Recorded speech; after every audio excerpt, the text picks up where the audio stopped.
እዚህ ስቱዲዮ አለ። ጤና ይስጥልኝ እንደምን አደራችሁ?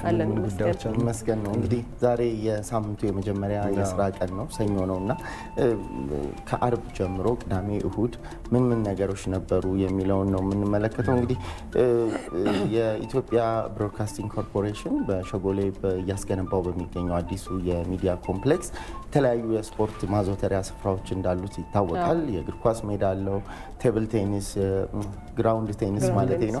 እንዲሁም ደግሞ የባስኬትቦልና የመረብ ኳስ መጫወቻ ስፍራዎች አሉ። በዛ ስፍራ እንግዲህ ባለፈው ሳምንት ውስጥ የመጀመሪያ ለአፍሪካ ዋንጫ ማጣሪያ ልምምድ አድርጓል የኢትዮጵያ ብሔራዊ ቡድን። ያንን ተከትሎ እንግዲህ በአርብ ዕለት በነበረው ጨዋታ ደግሞ ትናንትና በነበረው ጨዋታ የኢትዮጵያ ብሔራዊ ቡድን የአቋም መለኪያ ጨዋታውን ከሩዋንዳው አቻው ጋር አድርጎ 1-0 ማሸነፍ ችሏል እና ይህም የኢትዮጵያ ብሮድካስቲንግ ኮርፖሬሽን ሜዳ ገደኛ ነው ነገር እየተነጋገሩ ብዙ ጊዜ ባህር ዳር ስቴዲየም ነበር የሚነሳው ከኢትዮጵያ ብሔራዊ ቡድን ጋር በተያያዘ። ስለዚህ እንግዲህ ያለው የስፖርት ማዘውተሪያ ስፍራ ካሉት ስቱዲዮዎች እና ሌሎች ለሚዲያ ምቹ የሆኑ የግንባታ ስራዎች ባሻገር እንደዚህ ያለ የስፖርት ማዘውተሪያዎች ደግሞ በተለያዩ ተቋማት ውስጥ መኖሩ ጥቅሙ ለሀገርም የሚተርፍ ሆነም የሚያመላክት ሊሆን ይችላል። ሌላው እንዲሁ ቅዳሜ ዕለት የነበረው ጠቅላይ ሚኒስትር አብይ አህመድ የተጻፈው የመደመር ትውልድ የተሰኘው መጽሐፍም የተመረቀበት ዕለት ነበረ። እንግዲህ ጠቅላይ ሚኒስትሩ ከዚህ ቀደም መደመርና የመደመር መንገድ የተሰኙ 2 መጽሐፍትን ለንባብ አብቅተው ነበረ። በእለቱ ደግሞ የመደመር ትውልድ በአማርኛና በኦሮምኛ እንዲሁም በእንግሊዝኛ ቋንቋ ታትሞ ለምርቃት የበቃበትም የነበረው ነው።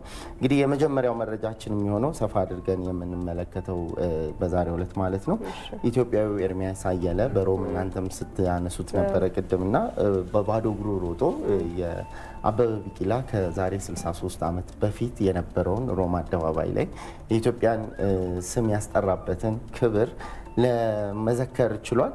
እንግዲህ የቀድሞ የታላቁ ሩጫ በኢትዮጵያ ስራ አስኪያጅ ነው። ቅድም እናንተም ስትሉት እንደነበረው ኤርሚያስ አየለና በሮም ማራቶን የሩጫ ውድድር ላይ ሙሉውን በባዶ እግሩ ሮጦ በማጠናቀቅ አበበ ቢቂላን በስኬት መዘከር ችሏል። እንግዲህ ከዛ ባሻገር ይህ ኤርሚያስ ማለት ነው የፌስቡክ ገጽም ይህንኑ ባዶ እግር የሚል የፌስቡክ ገጽ በመክፈት ይህንን ሩጫ ሊያደርግ እንደነበረ ቀደም ብሎ ሲያስተዋውቅ ነበረ። በጣም በማህበራዊ ትስስር ገጾች ላይም እንደዚሁ ከፍተኛ ሽፋን እያገኘ ነበረ። በኢትዮጵያ ውስጥ በታላቁ ሩጫ ላይ አዲስ አበባ ውስጥ 2 ጊዜ እንዲሁም ሐዋሳ በነበረ ግማሽ ማራቶን ውድድር ላይም እንደዚሁ መሳተፍና በባዶ እግሩ መሮጥ ችሎ ነበርና አሁን ይሄ የመጀመሪያው ነው። 42 ኪሎ ሜትሩ ሙሉ ለሙሉ በባዶ እግሩ ሮጦ በፌስቡክ ገጹ ላይ እንደዚህ የላይቭ ምስልም አስኪዶ ነበረና ያ ከላይቭ ላይ የተወሰደ ነው። ራሱን እየቀረጸ ሲሮጥ የሚያሳየው ምስል ነው አሁን ተመልካቾች እየተመለከታችሁት ያላችሁት ስክሪኑ ላይ ማለት ነውና ይህ ነገር እንግዲህ በጣም የማህበራዊ ትስስር ገጾች መስፋፋት አንዱ ማሳያ የሚሆነው ይሄ ነው። ሁሉም ሰው ካለበት ቦታ የቀጥታ ስርጭት ማድረግ ይችላል እና ይህም ሮም ላይ የነበረውን ውድድር እንደዚሁ በከፈተው የፌስቡክ ገጹ ላይ ባዶ እግር ይሰኛል። በዛ ፌስቡክ ገጹ ላይ የነበረውን ሩጫ የሚያሳይ አጭር ቪዲዮ እንደዚሁ መልቀቅ ችሎ ነበረ። ከዛ ባሻገር እንግዲህ በጣም በርካቶች ይህንን የተመለከቱ በማህበራዊ ትስስር ገጽ ላይ አድናቆታቸውን አክብሮታቸውን እንደዚሁ ሲያነሱለት ሲገልጹለት ተመልክተናል። እንግዲህ አበበ ቢቂላ ተነግሮ አያልቅም ማለት የሰራው ጀግንነት ለሀገሩ መታወስ በተለያዩ ዓለም ሀገራት ላይ እንዲያውም ኢትዮጵያ ሲባል አንዱ መጠሪያዋ አበበ ቢቂላ እንደሆነ ይታወቃልና በጃፓንም በቶኪዮ በነበረው ኦሎምፒክ እንደዚሁ አስደናቂ ድል ማድረጉ የሚታወስ ነው። ይህንን ገድል ይህንን ድል ይህንን የኢትዮጵያ ክብር ደግሞ እንደዚህ መዘከር ሲቻል በጣም ደስ የሚያሰኝ እንደሆነም በርካቶች አስተያየቶቻቸውን እየሰጡ ነው። ኤርሚያስ እንግዲህ በቀጣይ የግሪክ ማራቶን የቶኪዮ ማራቶን እና በፈረንሳይ የሚካሄደው የፓሪስ ኦሎምፒክ ላይም እንደዚሁ በልዩ መልኩ በባዶ እግሩ በመሮጥ ለመሳተፍ ዝግጅቶች እያደረገ እንደሆነም ሲገለጽ ነበር። ይህ በማህበራዊ ትስስር ገጹ ላይ በጣም በርካቶችን ቀልብ ስቦ የነበረው። በነገራችን ላይ የጃፓኑ አሁን በህይወት የተገደሉት የቀድሞ የጃፓን ፕሬዚዳንት ሽንዞ አቤ ጭምር የአበበ አድናቂ እንደነበሩና በልጅነታቸው እሳቸው ልጅ ሆነው እሱ ሲሮጥ ያን እንዳዩና ከኢትዮጵያ ጋር የተለየ ስሜት እንዳላቸው እዚህ ኢትዮጵያ በመጡበት ጊዜም ሲናገሩ እንደነበር እናስታውሳለንና ትልቅ እንደ ሀገርም ትልቅ ታሪክ ነው ያለው። አንዳንድ ሰው ይገርማል የሆነን ነገር ለማሳየት መሄድበት ርቀት ወይ አድናቆቱን አይደል?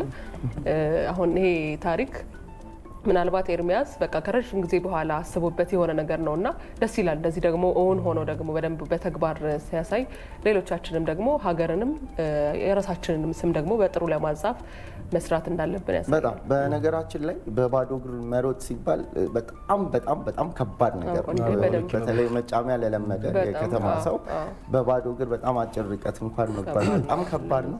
42 ኪሎ ሜትሮችን ደግሞ በባዶ እግር ሮጦ በዚህ ዘመን ማጠናቀቅ እጅግ የሚያስደንቅ ሆኗል። ይህንንም እንግዲህ በማህበራዊ ትስስር ገጾች ላይ የምትመለከቱት ፎቶ አበበ ቢቂላም ልክ ተመሳሳይ ፎቶ ነበረውና እሱን ለመዘከርም ነው ይመስላል። ባዶ እግሩን ሆኖ ልክ በአበበ ቢቂላ በዘመኑ የዛሬ 63 ዓመት በላይ የተነሳውን ፎቶ ደግሞ ያሳየበት ነው። ወደ ቀጣዩ መረጃችን ነው የምናልፈው። ቀጣዩ መረጃችን እናንተም ቅድም ስታነሱት እንደነበረው ወቅቱ የዝናብ ነው። በዚህ የበልግ ወቅት ደግሞ ዝናቡ ትንሽ ከበድ ያለ ይመስላል እና በተለያዩ አካባቢዎች ዝናብ እየጣለ ነው።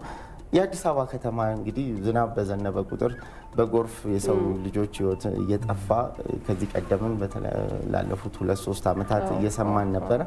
ዘንድሮም እንግዲህ የ4 ሰዎች ሕይወት እንደዚሁ አልፏል በጎርፍ ምክንያት።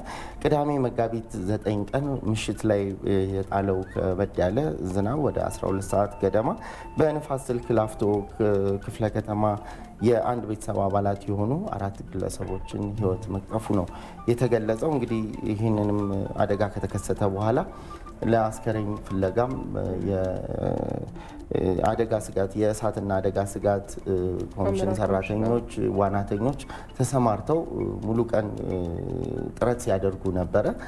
ጥረታቸውም አመሻሽ ላይ እንደዚሁ የነበሩት የሟቾችን አስከሬን ማውጣት እንደተቻለም ነው ሲዘገብ የነበረው። እንግዲህ የ3 ዓመት የ13 ዓመት የ15 ዓመትና አንዲት የ46 ዓመት ሴት ወይዘሮም እንደዚሁ በዚሁ አደጋ ምክንያት ሕይወታቸውን ማጣታቸው ተገልጿል። እንግዲህ በጣም በርካቶች ሀዘናቸውን ይህንን ዜና ተከትሎ በማህበራዊ ትስስር ገጾች ላይ ሲገልጹ ነበረ።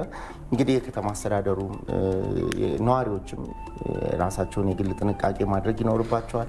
በተለይ ወንዝ ዳር አካባቢ የሚኖሩ ነዋሪዎች በእንደዚህ አይነት ሁኔታዎች ውስጥ ሁኔታውን እየተመለከቱ ራሳቸውን ከአደጋ እንዲከላከሉም እንደዚሁ ምክራችንን እንሰጣለን። እንግዲህ የ46 ዓመቷ ግለሰብ ሕይወታቸው ያለፈው የ13 እና የ15 ዓመት ታዳጊዎች እናት እንደሆኑም እንደዚሁ ሲገለጽ ነበረ። በጣም በርካቶች ይህንን ተከትሎ ሀዘናቸውን ገልጸዋል ማለት ነው። ቀጣዩ መረጃችን የመጨረሻው የሚሆነው እንግዲህ ዛሬ የሳምንቱ የመጀመሪያ ቀን እንደመሆኑ ነቃ የሚያደርግ ነገር ምናልባት ሰዎች ትምህርታቸውን ስራም በተነቃቃ መንፈስ እንዲጀምሩ የሚያደርግ ቪዲዮ ይመስለኛል። ከቻይና የተገኘ ቪዲዮ ነው። በጣም በርካቶች የተመለከቱት ነው። 2 እግር የለውም፣ ግን በጣም አዳጋች የሆነ ሙሉ አካል ላለው ሰው ራሱ ለመስራት የሚያዳግት የዛፍ መቁረጥ ሙያ ላይ የተሰማራ ግለሰብ ነው። ይህ ግለሰብ የሚያሳየውን ቪዲዮ እንግዲህ እንደተከታተል ነው። ሙሉ አካል የለውም፣ 2 እግሮች የሉትም። ነገር ግን ዛፍ ላይ ያለምንም ችግር እየወጣ የዛፍ መቁረጥ ትልቅ መሳሪያ በኤሌክትሪክ የሚሰራ መጋዙን ይዞ ሲንቀሳቀስ፣ እንዲሁም እንደ ባጃጅ ያለ መጫኛ ያለው ነገር ሲያንቀሳቅስ፣ ከባባድ እንጨቶችን እያነሳ በራሱ አቅም ሲጭን፣ ወንዞችን ሲሻገር እንደዚሁ የተመለከትንበት ነው። በጣም አስደናቂ ነው። በጣም የሚገርም አልችልም የሚለው በቃ ጭንቅላት ውስጥ የትኛውንም የአካል ጉዳት የትኛውንም ነገር ማድረግ እንደማይሳን ትልቅ ተምሳሌት ይመስላል። በትክክል በሀገራችንም መሰል የአካል ጉዳት ኖሯቸው በጣም ደንቅ ስራ የሚሰሩ በጣም የተለያዩ ግለሰቦች እንዳሉ ይታወቃል። እኛም በሳይበር ሚዲያ በሞባይል ጆርናሊዝም እንደዚህ አይነት ልዩ ተሰጥኦ ያላቸውን ብቃት ያላቸውን ማስተማሪ የሚሆኑ ግለሰቦችን እያደንን እየሰራን ለተመልካቾቻችን የምናቀርብ ነው የሚሆነው። ለዛሬ ያስኳቸው መረጃዎች ይህን ይመስላሉ። እናመሰግናለን። መልካም